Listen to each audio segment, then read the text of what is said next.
All right, guys, we're back with Sarah. You know, she's a fellow YouTuber, man. She's a relocation expert. You're thinking about coming to Costa Rica and you need handheld. Sarah's the one. But we're going to be talking about some other things, maybe some lady power. You know, we're going to be talking to Sarah about her story and how she's made it in Costa Rica. And we're going to get to that in a minute. Guys, I'm Michael Lamb from TravelCostaRicaNow.com. We're down at Estoril Este, Sunset Del Mar Resort. We're at the Relocation Retreat. Now, we're not going to talk about the Relocation Retreat, but if Costa Rica is on your radar, thinking you might want to live here, this retreat might be for you because it's full of information, the good, the bad, the ugly. At the end of the retreat, I think you'll know if Costa Rica is right for you or it's, honey, we're going to Belize. All the info, sign up, how much it is, link in the description. Guys, I'd appreciate a subscribe, man. YouTube's tough these days. She's a YouTuber. Go subscribe to her as well. And if you want to see videos as we put them up, hit the notification bell. Sarah's back. Thank you. Oh my gosh, we've talked to Sarah before, and we've great information. But today we're going to go over, maybe we talked about this before, but you know, she came down here by herself, man. Who does it at a young age? Rock star move. A single woman down to a machismo country. I don't know. So for people that don't know, let's first do the backstory of how you got to Costa Rica, kind of an outline form. We don't need to rabbit hole down that, but to get here. And then I want to ask questions about being kind of a single woman in Costa Rica. If people don't know, if they haven't traveled very much, and maybe give them a feel of what it's like to be a single woman, doing business, being successful in Costa Rica, and how you've ups and downs of all that. Okay, so I guess for any of you who don't really know my background, so I moved from Virginia. We share that same background in social work. So, oh, that's right. Yeah, remember we were both social workers. Yeah. So I had graduated with my degree in social work. I was working in the field for over a year, and I'm not a lazy person. It's not that I don't like work. I just looked at the rest of my life and I was like, wow, I can see every step that's going to happen from, you know, maybe I'll get a promotion and then I'll get married and get a dog and, you know, do all the stuff. And I was like, it looked so predictable. And I was like, this is kind of boring. So I was like, at that time, it was a really good, I was 23. So I was like, it's a good time in my life. Why don't I go out, try something different? So I knew I wanted to try living abroad in another country. I was always interested in traveling. Remember, I was doing an internship as a social worker. I was basically planning out my Euro trip that I still haven't gotten to take yet, but one day. So I thought, well, okay, I'm going to move to another country. So I had some friends that were down here and they were just talking about, oh, it's so magical. It's amazing. And I said, okay, you know, I Googled a picture, you know, I Googled Costa Rica and I saw this picture of a beautiful white beach. And I said, I'm in. Sounds good to me. You know, I never really showed up on my radar before that. I didn't do any research at all. I just knew that I didn't know anything. So I, you know, booked, I think I told my family in June that I was going to move. And of course they're like, you know, what are you doing? You know what? And you know, they're thinking, Sarah being Sarah. Sarah being Sarah, this is just a phase, you know, let her, I guess, do her thing. My friends were still down here and they said, yeah, you can come stay with us and help us out. So I was like, okay, cool. So I ended up putting in my week's notice at my job. I took a month off work to go do my last bucket list items that I wanted to do. Got rid of a lot of my items, you know, let the contract in my apartment finish, and I moved on down. And I did like I said, I didn't do any research. I would have been that person on Facebook saying, what job opportunities are down here?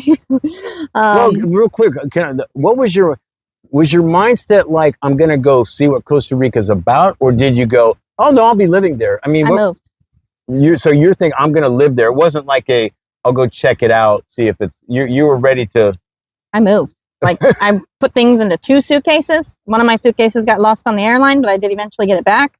Luckily, it was the one that had all my clothes. I was able to sort that out, but I moved. So I had let the lease go. I got rid of my car. Well, actually, like technically totaled it before. Oopsie. It's little bumper fender bender, but you know, the car was old and it wasn't. Well, you got to admit, that's a pretty rock star move for a 20. I mean, come on. No, that's not normal. I mean, most 23-year-olds are kind of doing what you said earlier, like, oh, I'm going to date a little bit, get out there, maybe just, you know, work my field. But just to go, you know what? I'm going to another country. I mean, where'd that come from? That's just an adventurous attitude. I mean, well, that too. And also, I just didn't really like where I was seeing the United States headed. And just kind of looking at the 9 to 5, again, working in an office. As a social worker, I felt like I wanted to make a difference and I wanted to, you know, help, but it's kind of hard when you feel like your hands are tied behind your back in certain situations. So I was just kind of frustrated with the overall system of the United States, to be honest with you. And I thought, you know what, there has to be more to life, and I'm going to go figure out what that is. And my mindset was, if it doesn't work out, I can always go back to doing what I was doing. I can go get another apartment. I can go get another car. I can get another job. I can go do exactly what I was doing before. Well, thank God it didn't come to that, Sarah. You're still here. Here. So so you were so wide-eyed and bushy-tailed. You were like we were, because we did the same thing. We had no idea, really. We just got our information from one guy. We're just like, let's go and see. We just adjusted and adapted, kind of like we weren't like argumentative. We just were, you know, coming down here. But so you obviously, I know I think we talked in another video about, you know, you had to come up, you weren't rich, so you had to find a, you know, how am I going to work and make, so just kind of go through that. I remember the story. You did kind of get you're working on with a bunch of other gringos down at a retreat thing. What were you doing? So the first thing that I did was, so I was with those friends. After 2 weeks, I was like, these people are very disorganized. I need to get the heck out of here. So I rolled my stuff down this mountain, like basically in the rain. Closest town was Dominical. So I was like, all right, off I go. I'm going over there. Ended up renting a room in a hostel for $200 a month. And then I started getting on my computer and I said, all right, I'm going to teach English to Chinese people. So that was the first thing that I did, was online work. So I would wake up at 4 a.m, go into the hostel office. They were nice. They gave me the keys. I could turn on the light and start teaching English to Chinese people. Then I did work in an adventure therapy company. That's what I was talking about. The adventure, because of my social work background. Then I was there for about 6 months. And then from there, I transitioned into full just online work. And I got pregnant a year later. Well, I got pregnant a year after I moved. So I like how you say that, just like nonchalant. I got pregnant. I don't know what happened with that. So how do you, so as a single woman, were you ever, did you experience any like machismo attitude towards you? I mean, you're an attractive white gringa, as they would say. And I mean, did you run into any issues just being by yourself? Were you ever scared at any point? Okay, there was one time where I could say I definitely took a wrong turn. That's the only time I can think of. But I think being pregnant was helpful. So, but in general, I have had past relationships here that sometimes had some of those attitudes, but others no. So I think that can also be a bit of a stereotype sometimes. Let's say in my professional life working with people, I've not encountered that at all. Costa Rican men have been excellent. I have very close colleagues, you know, that I work directly with, let's say like Pablo or Jairo or other people that I work with directly in this professional field. Been great. Like, I've never received that attitude from them. Well, so what about, okay, let's, if people don't know, some people might have heard that Costa Rica is dangerous or there's crime here. So did you ever feel unsafe? You know what I mean? Like safety stuff, like unsafe. Talk about that a little bit. One time, and when I tell you where I was, you'll know exactly why. So I had to move up to Heredia. This is outside of San Jose. I wanted to go to Pequeño Mundo. I was very pregnant. I was about, a month away from my due date. So I'm like waddling down the street. And if you don't know what Pequeño Mundo is, it's like this big warehouse store that's got all this stuff. It's super cheap. It's great. Yeah. So I'm just waddling down the street and I make a wrong turn and I end up in Guarderie. Okay. I know where this is going. So you know where that is, right? Yeah. So that's not a good neighborhood to be in. Not a good neighborhood to be in. So I'm waddling. I'm going, oh, this doesn't look right. I don't think this is where I'm supposed to be. And I quickly realized that I'm not where I'm supposed to be. I kind of duck into a little pulperia corner store. And even a woman had passed me and said, be careful in Spanish. And I was like, okie doke. So I waddled my way on right back out of there. I was like, okay, where am I? I looked at Google Maps. I was like, okay, yep, I'm not where I need to be. Waddled my way out there and down the street. Got myself to Pequeño Mundo and went home. But that was the only time that I So you live down the road in Playa Hermosa. Would you ever go, I can't go out tonight because I can't walk to the store because I might feel unsafe? Or, do you have to go out of your way to be safe, or you don't even think about it? You know what I mean? Like, do you have that always in your head? Like, I gotta be, I can't go out after 10, or do you just do what you do and you feel pretty good about whatever that is? No, I don't feel like I can't go out after 10. If I was going to, I would drive just that mindset car. Where people get a little, oh my gosh, I don't, I take my usual precautions like I would anywhere in the world. I understand anything could happen, even in Playa Hermosa. Right. But so if I'm going to go somewhere, I will take my car, or we have a little e-bike. So common sense shit that you would do anywhere. Just common sense. I'm just trying to make the point that, I don't like this whole thing where I heard Costa Rica is dangerous. there's people around every corner getting ready to rob you. You know, I No. hate that crap. Use my common sense You as know. I would anywhere in the world, even back where my parents live or back in Virginia where I used to live. I'd use the exact same common sense here. So how much did the pregnant throw you a curve? You know what I mean? Like, no. Okay, I probably could have worded that better. But I mean, obviously you didn't. It sounded like I know, That was great. that was bad. That was so great. So, but you said it so nonchalant earlier. It's like, but it must have thrown a little curve. It did. Or just the way you said it was so funny. Oh yeah, I almost thought about leaving. So the thing is, after moving to Costa Rica, it's not that everything was amazing, and I was like, "Woo, I'm living my best life." I actually found some journal Don't entries ever that I'd say written. that phrase again. I fucking hate that. Living phrase. my best life. Best life. That is so. No, I was not. I found some journal entries, and I published one of them on Facebook the other day, and I was pretty much like, everything's unfamiliar. I don't like everything's different. I ate breakfast at an unfamiliar place. It's hot.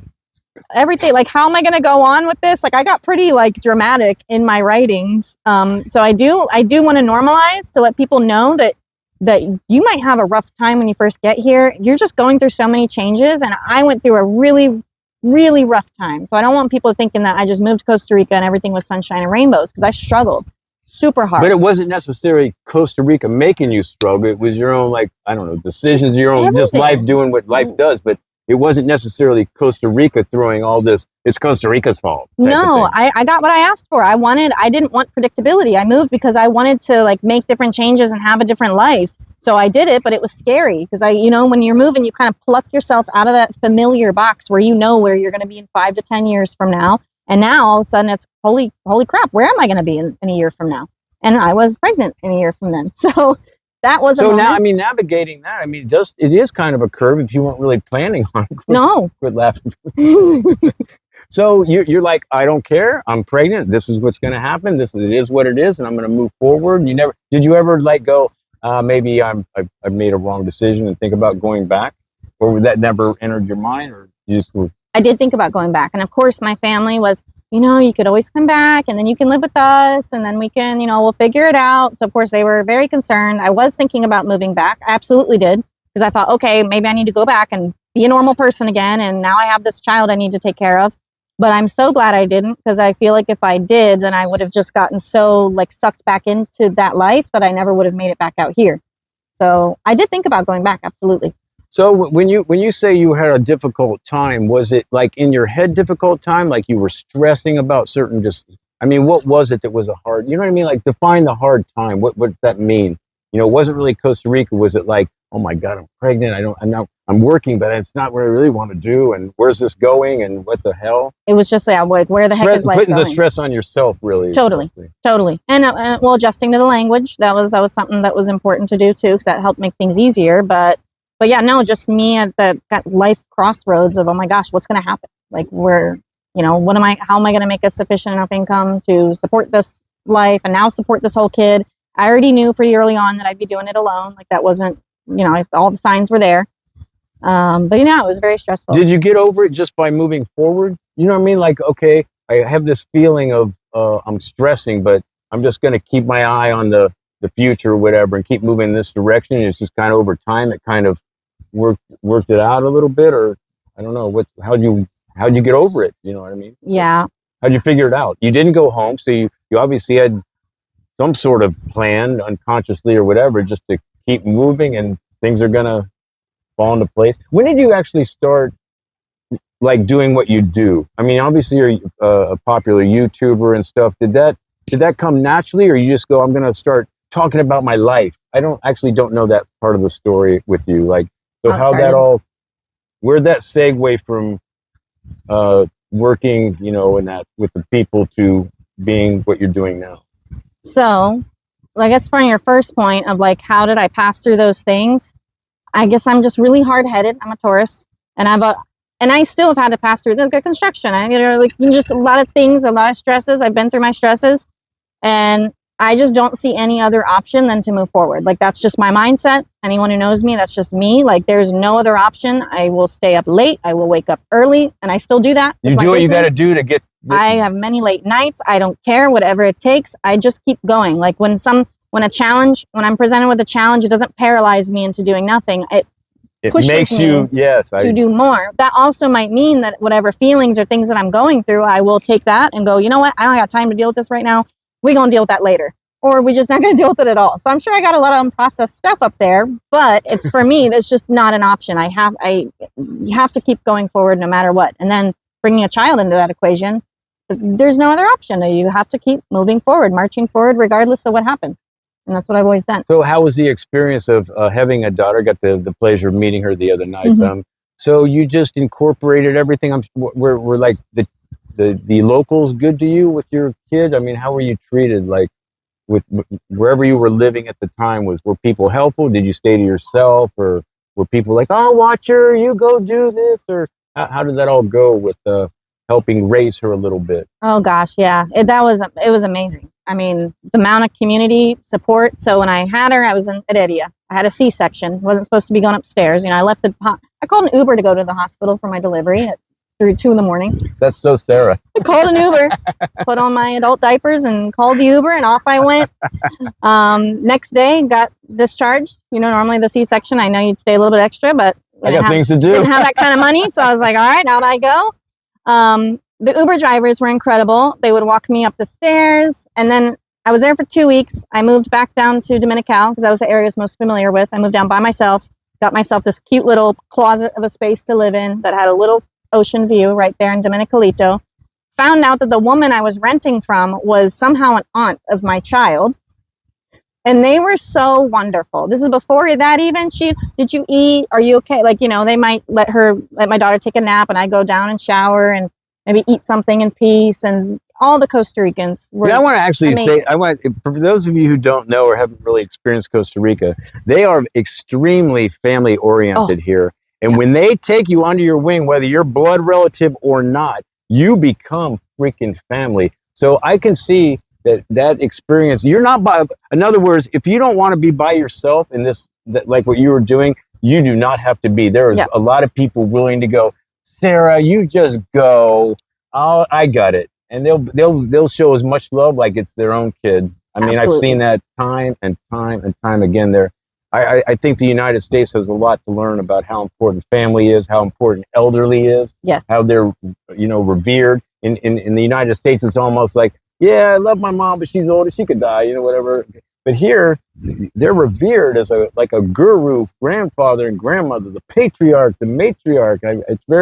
I think it's very, I don't know, gives me hope about human beings almost a little bit to see what they do. So I can imagine they were very helpful wherever you were at, I guess. Oh, big time. And then, just surrounding myself with a really good friend group. So when I lived in Dominical, I lived in these cabinas, large studios, and I had all these girlfriends that were renting right next to me. And it would be like walking out of one room out of a house and into another. And that was amazing. So, I put the baby to bed, or if I was up at 4, my one friend was always awake for some reason and kind of nocturnal. So she'd be like, you good? And I'd come out and I'm like, what are you doing awake? And then we're both just awake. So no, I think it was stressful. Of course, being a new parent, stressful, waking up every few hours, but also I think I had the best experience I possibly could have of being a single parent here in Costa Rica. Like, it's way better. I had fun. I mean, I still get to have fun, and I get to be me, and I'm still my own person. So to the next part I was asking, so where did it segue into doing what you do now? How did you get to this point? Did you fall into it and go, I'm just going to document my life, and it kind of started snowballing into other stuff, or how'd that all start? Okay, so the way it started was, so obviously everything that I went through was not easy at all. Like, I had my own stresses through my kid's dad, just a lot of stresses. Like, again, not knowing where I'm going with life. And I was learning about law of attraction, and, I was feeling pretty depressed, to be honest with you. I was really depressed. So I was thinking, okay, I was learning about things of like, what can you do just to make yourself feel a little bit better? So maybe a part of that could have been like, I was trying to be very mindful. Okay, I'm really down. What could I do? Something small, even if it's like, okay, I'm going to have a piece of chocolate. So just to bump myself up a teeny bit, these little things to try to feel a little bit better. And I had this thought one day of like, oh, we start a YouTube channel. And it's funny because I'm not like, now I'm getting better at social media, but I really don't care to be on social media. If I had the option, I wouldn't be. But so I thought, okay, I'm going to start a YouTube channel. And I never thought anyone would ever watch it. It was centered around being a Costa Rica expat mom. And so I thought, well, maybe this will make me feel a little bit better. Something else to do, kind of a hobby, just And this is what it turned into. And it just started begging. I'm assuming what happened probably similar to what happened to us. I'll never forget when we were like, 5 people watched our video. Yeah. It's so crazy. And then you get the emails. They want to talk to you because they're like, oh, you had a kid. I'm going through the same thing. Yeah. I so relate to what you're saying. I was wondering, it just kind of starts and you're all excited because somebody's like, oh my God, I'm getting emails. And then it just kind of goes and you're like, wait a minute, I could maybe make this into a thing because I'm like, that's how we started our travel business. We didn't know anything about traveling here, but we started doing stuff and it just kind of went this way and we went that way. And I don't know, it just. Exactly. I started offering these one-off phone calls where people could just spitfire all their questions that they wanted at me for like a flat price. Because with the emails, I was like, I'm responding and I'm like, oh, this is a lot, and this isn't, I already got a full-time job. Then it turned into one question calls. Always, if you answer a question, I know you've gotten the paragraph emails. Big time. Or the one-liners that like, Sarah, I'm coming to Costa Rica, what should I do? It's like, it took you 5 seconds to write that and it's going to take me 20 minutes to answer it. Right. And you start kind of going, wait a minute, let's reevaluate because you're trying to be nice because you're starting out, you're trying to pacify everybody and that doesn't work. And because you answer one email and as soon as it gets there, 5 minutes later, they ask you 10 more questions because now you're friends. Exactly. So I started with phone calls, the emails, okay, then the phone calls that were for a price. And then I realized most people had all the same questions. And then I started to evaluate, okay, well, what is the process to move? What are the steps? And then I started working one-on-one with people and it just blew up. Like the month I came out with that like formal relocation package, which has completely like transformed over the years because it transforms based off of what the people that we work with need from us or what they find most helpful or what they need. And that's now, almost 4 years later, this is what it is. And it's been great. I'm really happy. Thank God. I'm thanks to law of attraction in a way, I was feeling down and I had the kind of this inspired thought to start a YouTube channel and it changed my whole life.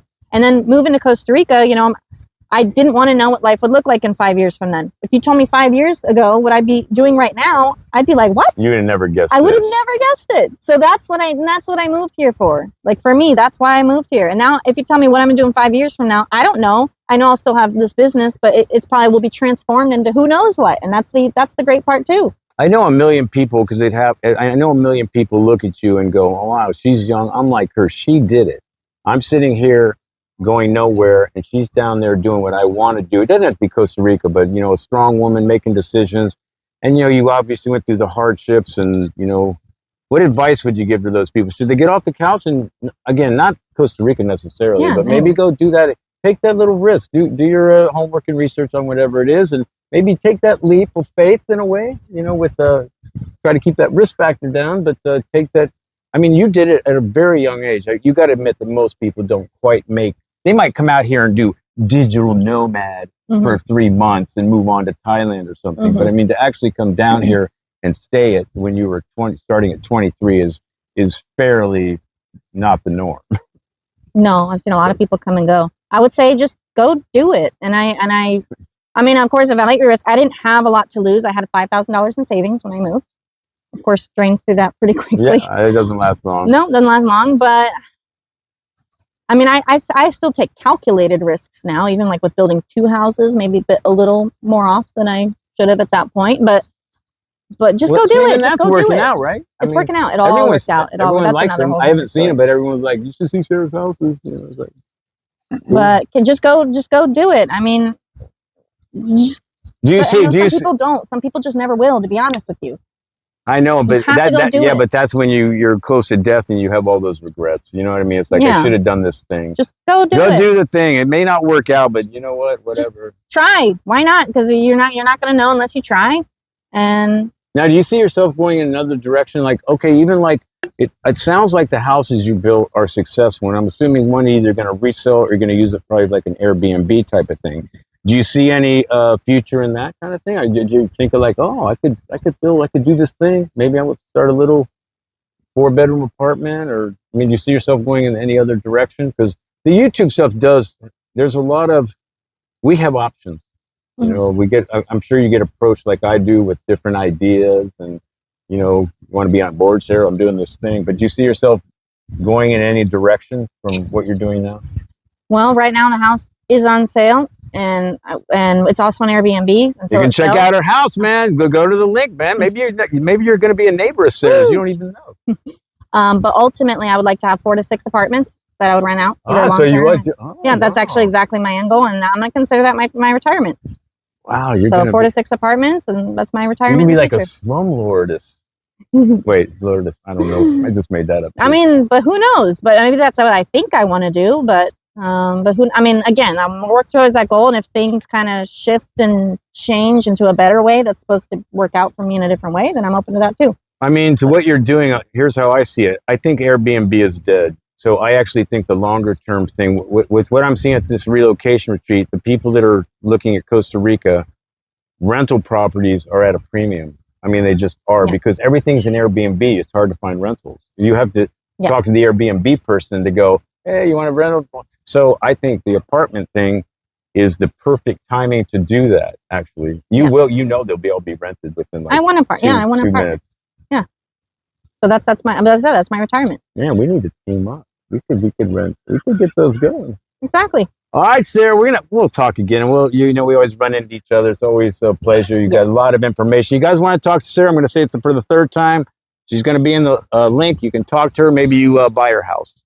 I'm Michael Allen, travelcostarica.now.com. Guys, things are going to pop up. If you're thinking about living or traveling anywhere, always do your homework and research. And if it's Costa Rica, usually I say my videos, but since Sarah's full of great information as well and a fellow YouTuber, you check out our channels, you're going to get solid info. All right, man. Peace.